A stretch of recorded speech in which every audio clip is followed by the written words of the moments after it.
ഇന്ന് ഒത്തിരി സന്തോഷമുള്ളൊരു ദിവസമാണ്. ഒരു വാഹനപ്രേമി എന്ന നിലയിൽ എനിക്ക് ആദ്യമായിട്ട് കേരളത്തിലെ ആദ്യത്തെ ടാറ്റ സിയാറ കിട്ടി എന്നുള്ള സന്തോഷത്തിലാണ്. എല്ലാവർക്കും സന്തോഷം. ഒരുപാട് നല്ല രസമുണ്ട്. ഞാൻ ഈ വണ്ടി വന്നപ്പോൾ ആദ്യം ടാറ്റ മോട്ടോഴ്സ് എന്നതിൻ്റെ ട്രയൽ ഓടിക്കാനുള്ള ഭാഗ്യവും കേരളത്തിൽ എനിക്കാണ് കിട്ടിയത്.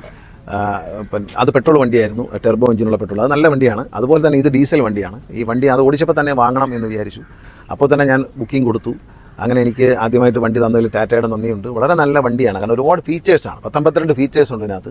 ഇത് പഠിക്കാൻ തന്നെ ഒരുപാട് സമയമെടുക്കും. ഞാൻ ആ കമ്പനിയിലുള്ള ഓഫീസേഴ്സിനോട് പറഞ്ഞിരിക്കുന്നത് എനിക്ക് ഒരു ടെക്നീഷ്യനെ വെച്ച് ഈ ഫീച്ചേഴ്സ് ഓരോന്നായിട്ടൊന്ന് മൊബൈലിൽ ഷൂട്ട് ചെയ്തിട്ട് എനിക്ക് അയച്ചു തരണമെന്നാണ്. കാരണം ഇത് പഠിക്കണ്ടേ, ഇത് പഠിക്കാൻ പ്ലെയിൻ ഓടിക്കാൻ പഠിക്കുന്ന ഒരുപാട് കാര്യങ്ങൾ പഠിക്കാനുണ്ട്. ഒരുപാട് ഫീച്ചേഴ്സ് മാത്രമല്ല സേഫ്റ്റിയാണ്. ഈ വണ്ടിയുടെ ബോഡിയുടെ ഒരു കട്ടിയാണ്. ഇത് തട്ടിക്കഴിഞ്ഞാൽ നല്ല ഉറച്ച തട്ടാണ്. തട്ടിക്കഴിഞ്ഞാൽ നല്ല ബലമാണ് ബോഡിക്ക്. വണ്ടി ഇരിക്കുമ്പോൾ തന്നെ, വണ്ടി ഓടിക്കുമ്പോൾ തന്നെ എനിക്കൊരു ഭയങ്കര ഒരു ഹെവി വെഹിക്കിൾ ഓടിക്കുന്ന പോലെ ഒരു നമ്മൾ ലാൻഡ് ക്രൂസർ പോലുള്ള വണ്ടികൾ ഓടിക്കുന്ന ഒരു ബലം ഈ വണ്ടിക്ക് തോന്നി എന്നുള്ള ഒരു സന്തോഷമുള്ളവരാണ്. ഒരുപാട് ഇരിക്കാൻ നല്ല കംഫർട്ടാണ്. പിന്നെ സേഫ്റ്റി വളരെ പ്രധാനമാണ്. കാരണം ബെൽറ്റ് ഇടാതെ വണ്ടി നീങ്ങില്ല, സീറ്റ് ബെൽറ്റ് ഇടാൻ വണ്ടി നീങ്ങില്ല, ഡോർ അടയാതെ വണ്ടി നീങ്ങില്ല. അങ്ങനെ ഒരുപാട് ഫീച്ചേഴ്സ് സേഫ്റ്റിക്ക് വേണ്ടി ചെയ്തിട്ടുണ്ട്. നമ്മളതിൻ്റെ ഒരു വീഡിയോ തന്നെ കാണുകയുണ്ടായി. സാധാരണ ഒരു വണ്ടി പോയിട്ട് ഒരു പർട്ടിക്കുലർ സ്പീഡിൽ പോയിട്ട് ഒരു സ്റ്റീൽ ബാറിൽ ഒരു മോളിലേക്ക് ഇടിച്ച് കയറുന്നതാണ് കാണിക്കുന്നത് സേഫ്റ്റി പരിശോധിക്കാൻ. ടാറ്റ അങ്ങനെയല്ല ഇപ്രാവശ്യം ചെയ്ത്.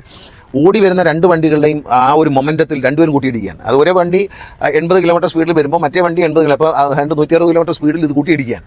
ഇടിക്കുമ്പോഴും അതിന് ഒരു അപകടം സംഭവിച്ചാൽ ഒരു 5 സ്റ്റാർ റേറ്റിംഗ് കിട്ടുക എന്നൊക്കെ പറയുന്നത് നമ്മൾ നേരിട്ട് വീഡിയോയിലൊക്കെ കണ്ടതാണ്. അത് ഒരു സന്തോഷമുള്ള കാരണം ഇന്ത്യയിൽ ഇതുപോലെയുള്ള സംവിധാനങ്ങൾ ഉണ്ടാക്കാൻ കഴിയും എന്നുള്ളതാണ്. അപ്പോൾ ഞാൻ വണ്ടി ഓടിച്ച് നോക്കി, ലൈനിൽ മാറി പോവുകയാണെങ്കിൽ സ്റ്റിയറിംഗ് താനേ തിരിയും.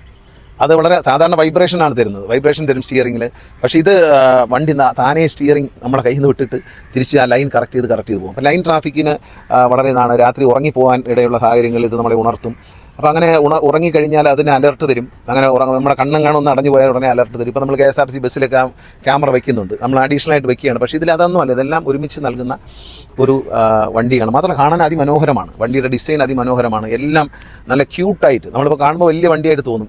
പക്ഷേ ഫ്രണ്ടെല്ലാം മാക്സിമം ഒതുക്കിയിട്ട് ഏറ്റവും ചെറിയ വഴി കൂടെയും പോകത്തക്ക രീതിയിലാണ് ചെയ്തിരിക്കുന്നത്. നല്ല ബ്യൂട്ടിഫുൾ ഡിസൈനാണ്. അത് പറയാതെ തന്നെ അറിയാം, നിങ്ങൾ കാണുന്നതാണ്, ഞാൻ പറയേണ്ട കാര്യമില്ല.